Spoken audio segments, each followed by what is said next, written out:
What's up guys, OneMRB here. So today I'm going to be going over the top 5 cars with the worst reputation. It's just the drivers, the people who drive them are bad, or just bad drivers basically. Please remember that even if you do own one of these cars and use it, it doesn't mean you're one of these people. These are just the cars you see the most type of person in it.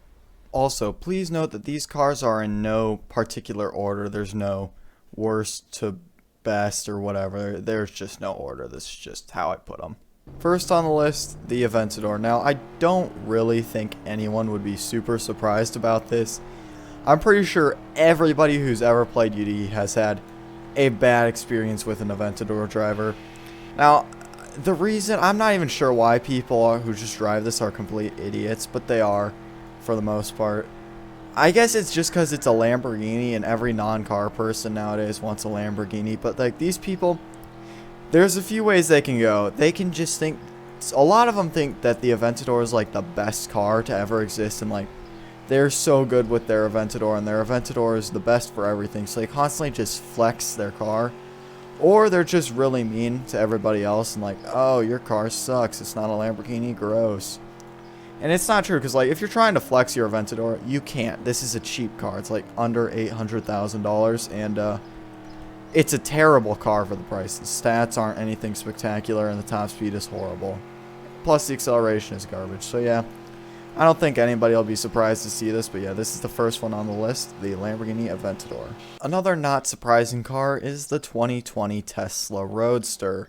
Now, this one, it's just all the Tesla fanboys and fangirls or whatever get this car because, oh, it's a Tesla, and oh, Elon Musk made it, and oh, it's basically the best car to ever exist, right? And then also people get it because, oh, the top speed 250, it's like the fastest car in the game. Who's ever heard of a Jesco before? Oh, whoa, whoa. And it's just not a good car. There's nothing particularly good about it. The handling's not good. It's bad at drag race because it's all-wheel drive. And the stats are not good either. What fools everyone is the top speed, and obviously it's Tesla. But on to the drivers now. It's the same as the Aventador. They like to flex it because, oh, they have the best Tesla in the game, and it's so fast.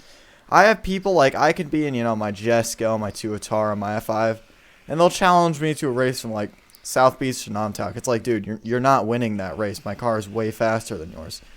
And it's like, some people, they'll just say it's the fastest car in the game. They'll try to flex that. So yeah, just like, all in all, it's a lot of, if I was to, it's a lot of younger kids who buy this. I'm sorry for like 25, 50 years old in your mom's basement. You're like, oh, I own a Tesla Roadster. That's mean. But I feel like just a lot of the people who buy it are younger because it's Tesla.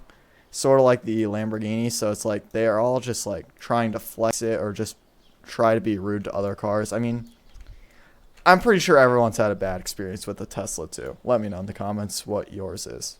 Next up on the list, the Pagani Huayra BC. And I mean, it's a shame, but it's true. This is such a beautiful car. I really like it. But it's all because the people won this from a wheel spin. You know what I mean? Like, I'm sure everyone's seen like a noob who with like 300 miles who's won one of these before from wheel spin and then thinks they just own the road. Like, they're the best UD player.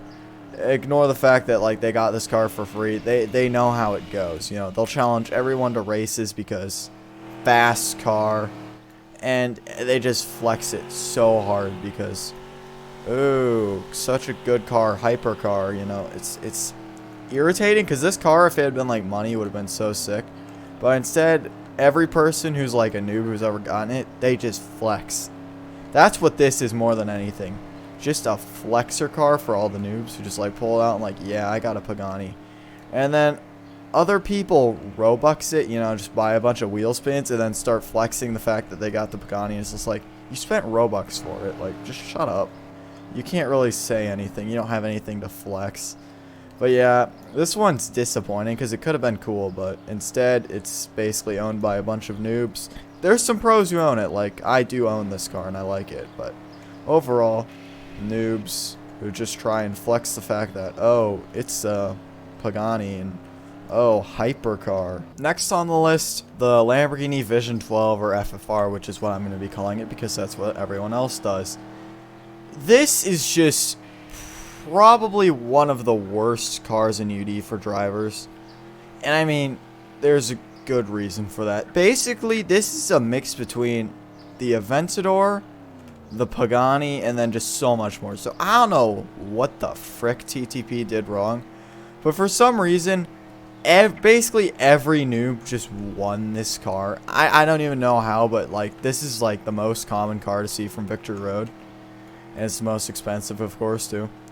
But like so many of these are out, and here's the thing: the majority are a bunch of just little kids or just toxic people in general, because this suffers from the issue of, oh, it's a Lamborghini, best car of all time. Lamborghini, OMG, my Lamborghini. And it's like, so they flex the fact that it's Lamborghini, and then they flex the fact that, oh, hypercar, so fast. And then they even flex the fact that it's a single-seater, which is actually more of a curse than a blessing, but whatever. And it's a bad car. For grinding, it's super unstable. Handling's not spectacular. It's like kind of glitchy. It's just a bad car. But like, this might honestly be driven by the most toxic people. I mean, it's so common to see people 500 miles in a Westover car show flexing their FFR. And like, this is one that people cut me off occasionally just to show their Lamborghini and stuff. It's just, this one is the most irritating car, I think, out of all of them in UD, because the drivers are kind of rude and often noobs who don't know anything about the game, but the fact that this is a Lamborghini, so obviously it's good. That's how it works, right? And then it's just, all in all, it's driven by rude people. I'm sorry. Honestly, I would say 90% of people who own FFRs and drive them a lot are just complete jerks. Anyways, this one, yeah, it's, like I said, it's like an Aventador, but worse, basically. People just flex it all day long and challenge you to races. This is, honestly, I'm starting to rant on this because I could rant on this for hours, to be completely honest. It's so infuriating, whatever. Annoying, that's what we're going to go with. It's so annoying to see noobs with like 300 miles just get this. When you like, I've worked a lot for it and put a lot of time into this game. And it's sad to see people just get this and instantly go up. So that's part of the issue, but then other fact is they're just jerks. Sorry.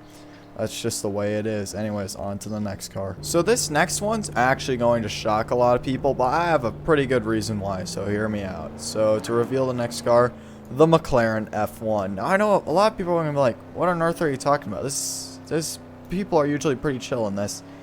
And I feel like that's changing quite rapidly. Now hear me out. This car is rank 200, right? Rank 200 is pretty easy to get nowadays. I mean, it doesn't take much grinding at all. You can have like 15k miles basically if you do it right. So a lot of people I've been noticing whenever I go to public servers, this is a now really common car to see, I feel like. And I feel like a lot of people have just been flexing it. And I mean, there's the Gumpert Apollo before that, but it's not like a McLaren or a Lamborghini. Like, McLaren is a well-known brand still, so like, you got the flexing rights of having a McLaren. I feel like now a lot of like people are just getting rank 200 because, like I said, it's not hard to get anymore, and are now flexing this car, which is disappointing because this is such an awesome car.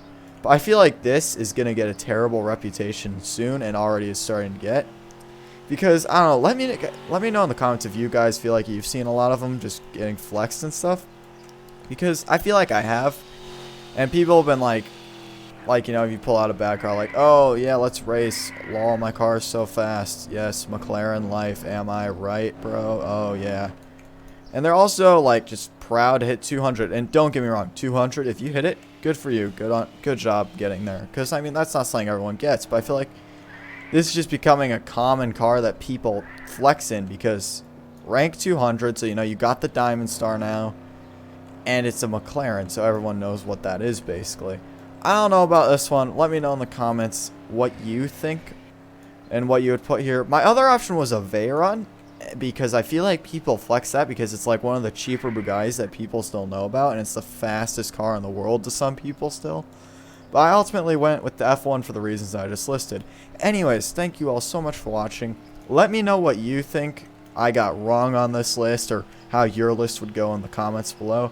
Thanks for watching this video. I think I already said that. I'm tired, hence why I could not say whatever the word was. I don't know. You probably remember. Anyways, thank you all for watching. What the frick am I saying? I need to get some sleep. Venom out. Goodbye. Bye. Whatever. Subscribe. I don't even know where I'm going with this anymore. Yeah, peace.